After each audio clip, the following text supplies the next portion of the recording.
Welcome back to the channel, and welcome back to another episode of the Hardcore Casual with your boy Bass the Kid. As always, please like and subscribe, share with a friend, a colleague, an associate. Numbers have been a little stagnant, that's my fault, but they're still going in the right direction, so I appreciate it. Also, before I start, I want to give a big shout out to one of the codees, October Red Boxing. I won't particularly say why, but go over to her channel and I'm sure that you will see all you need to see as to, why she's such a valued member of the team, and I would like to consider a close friend in this space. That being said, a few things to talk about. It's been a very interesting first half of the week, so without further ado, let's get into it. So also another thing that happened over the weekend is that Jake Paul versus Hasim Rahman Jr. was called off for this weekend. Now, with regards to this fight, there's been a lot of different stories as to why, and I think I touched on it in the weekend wrap with potentially it being something to do with ticket sales more than anything else. So the official timeline of the story, from the way that I've heard it, is that Hasim Rahman Jr. signed his contract to say he can make £200. When they did a weight check-in, I believe 2 weeks ago or something like that, he was over the subscribed weight that the New York Athletic Commission would sanction the bout being at £200. They say it would have to be 205, which Jake's teams agreed to. Then there's been another weigh-in and he was only at about £216, I think, the week before the fight. So basically saying that he would have had to drop £10 or something, or he's only dropped £1 since the last time, and he won't go in past 215. But then there's been a report that, well, because they had only sold maybe like less than $1 million worth of tickets, he's not on weight anyway.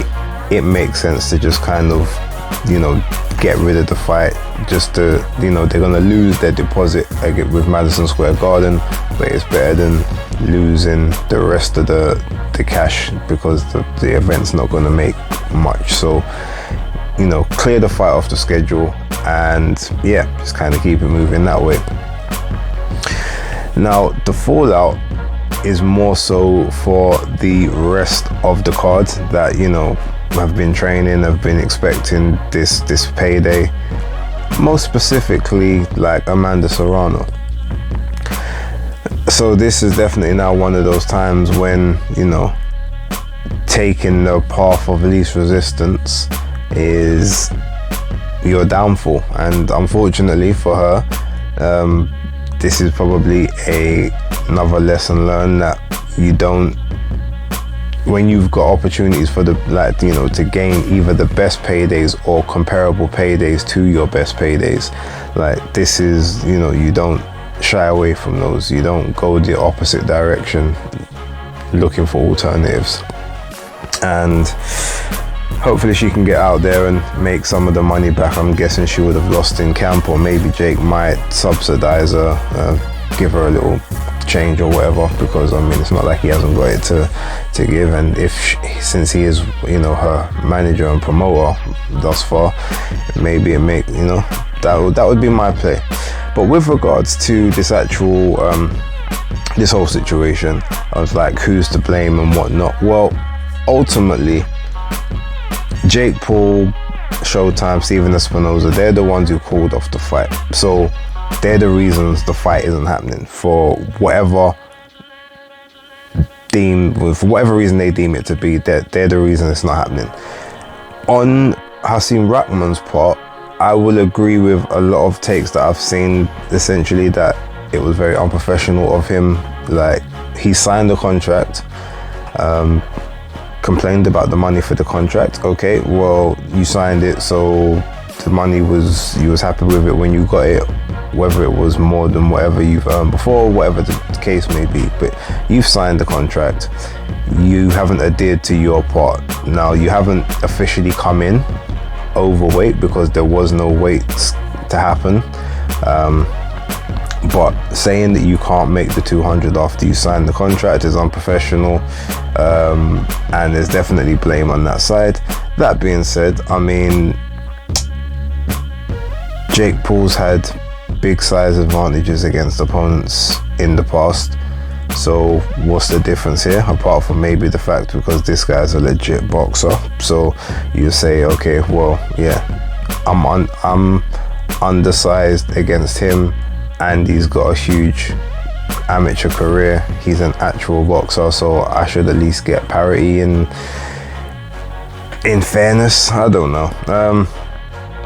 I mean, Rahman, like I said, unprofessional that he signed the contract and couldn't adhere to the terms of it. But that being said, he's not responsible for the show being cancelled. That's all on Jake's side. So the reason the fight isn't happening is due to Jake Paul. So yeah, it's my take on that one. It will be interesting to see, I guess, who he looks to fight in his very next fight. I doubt it's going to be a boxer now. It'll probably be another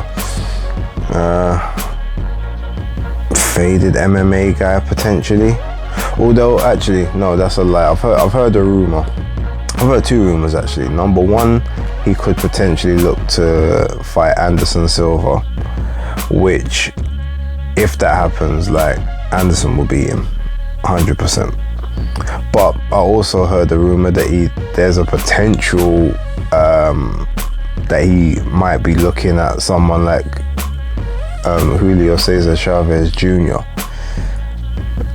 That would be a very interesting prospect also. But yeah, anyway, let me leave that one there. But that's my take on that situation at the moment. Yeah, Jake Paul's the reason the fight is not happening, but Hasim Rahman isn't blameless in the situation and was unprofessional in his contract situation. Them's the breaks. Daniel Dubois is suing Don King as he hasn't received, I'm not sure if it's all of the purse or some of the purse for his fight against Trevor Bryan, which happened back in June. I mean, are any of us surprised? I knew instantly from Don King won that purse bid. I knew that Daniel weren't getting paid. I don't even know if Trevor Bryan got paid, to be honest, because he was getting the lion's share. But it was like, what was it, $3 million purse bid? Daniel's supposed to get like 1.3. Now, I saw a video from Ade earlier on, well, technically it was yesterday, where he was basically saying that if it was him, he wouldn't be suing anybody. Like, you've got a management team, you've got your promoter, like, he would be making his promoter handle it, or make his promoter pay him the money he's earned and he's right, and then you go and get that money back off of the other guy. Now, I don't know the logistics of whether that's possible, but I do agree that this whole issue realistically falls with Frank. I mean, okay, yeah, you did get beat out by the purse bid, but there's things that you could have done and put in place to make sure that something like this didn't happen to Daniel. And by all accounts, apparently the reason why Don King hasn't paid the money is because Frank Warren owes him a huge amount of money from back in the day that he hasn't paid, or something like that. So it's a bit of a mess. I don't know who's right or who's wrong in terms of that. However, what I will say is, even if he does owe Don King money from back in the day, like, Frank Warren isn't Daniel Dubois. They're two totally separate entities. So that's two totally different business transactions. It's like, I can't be owed money by Lloyd's TSB, but then I'm using that as a reason not to pay Halifax. They might be a part of the same banking group, but they're two totally different entities. Like, my accounts, they're two separate accounts. Like, you gotta handle them, you gotta handle them separately, unfortunately. So I don't agree with Don King on that one, but I'm not surprised to hear that Frank owes him money. Frank should have done a lot better for his guy within this situation. He should have been sort of protecting his investment. But that being said, I mean, I guess Daniel's a big enough lad. He's got his own team in place now. All I can say is I hope that whatever happens, he gets the money is owed. I'm assuming that Don King's initial idea was to win the purse bid and then sell those rights back at a slightly higher profit margin to make the money back. And clearly that didn't happen because there was no US broadcaster interested, so he had to do it on Don King TV. And then I think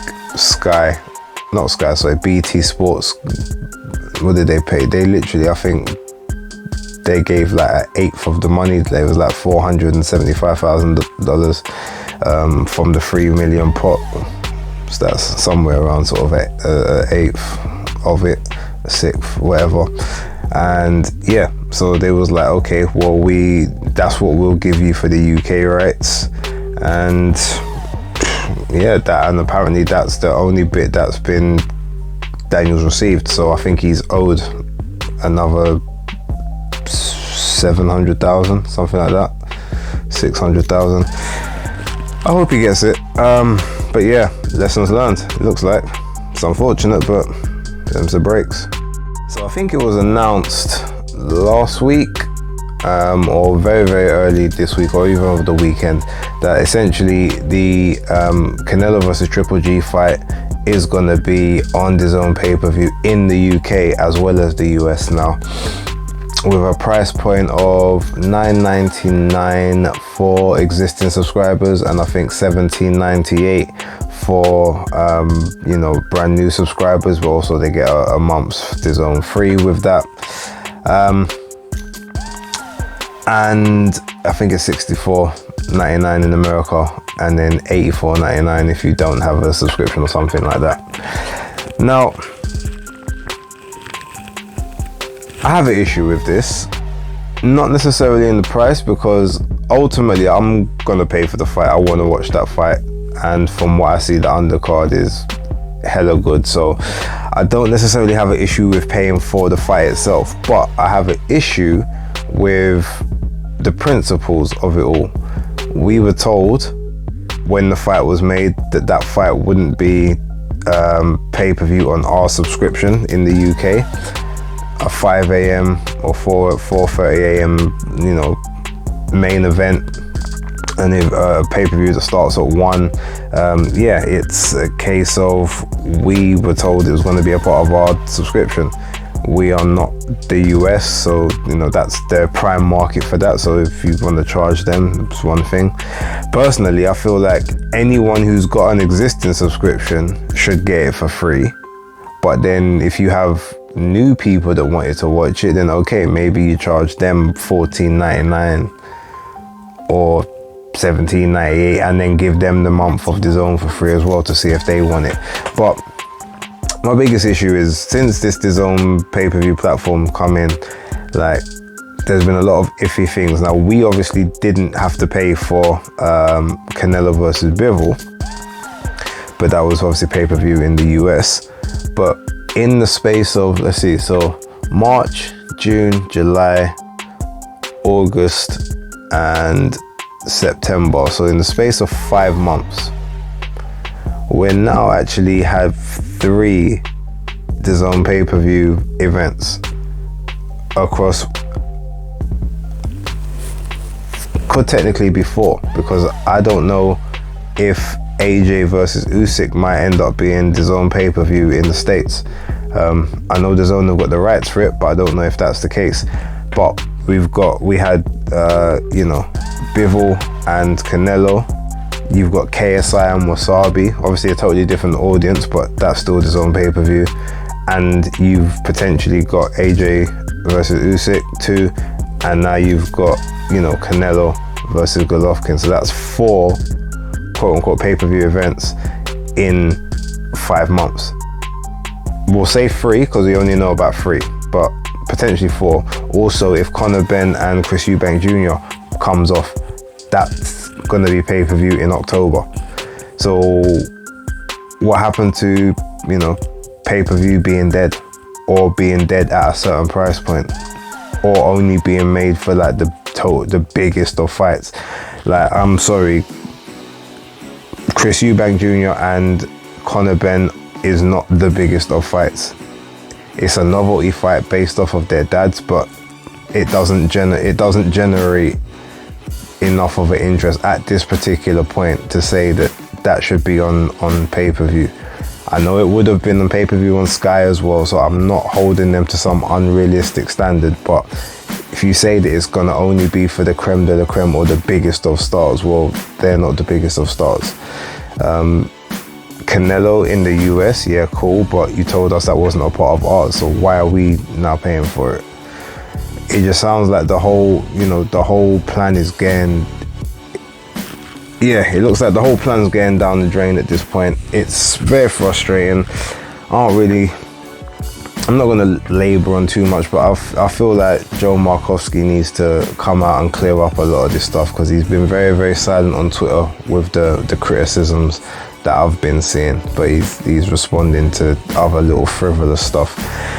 Maybe that's his tune, you know, out of sight, out of mind, but can't stay that way forever.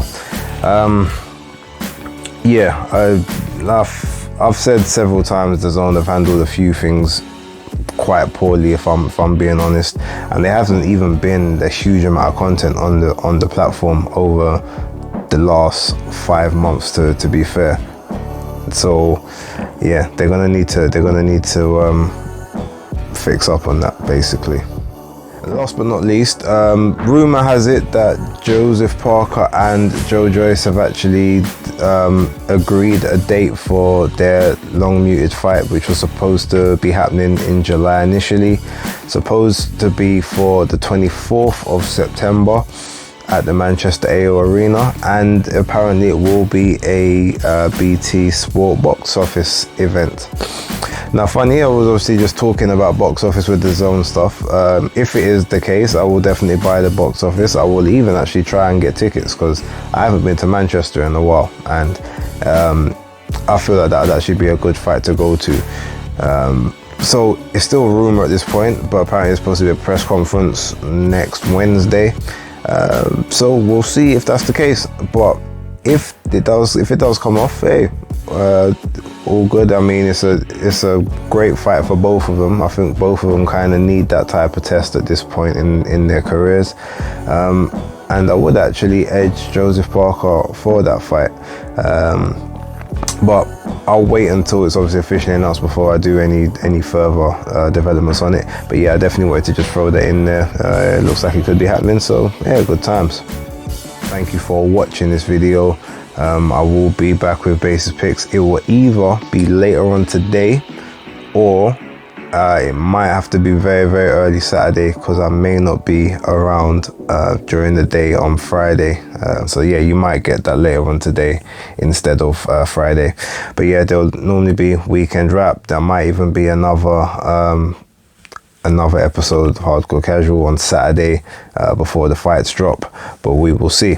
Thank you for watching, and as always, Hardcore Casual out.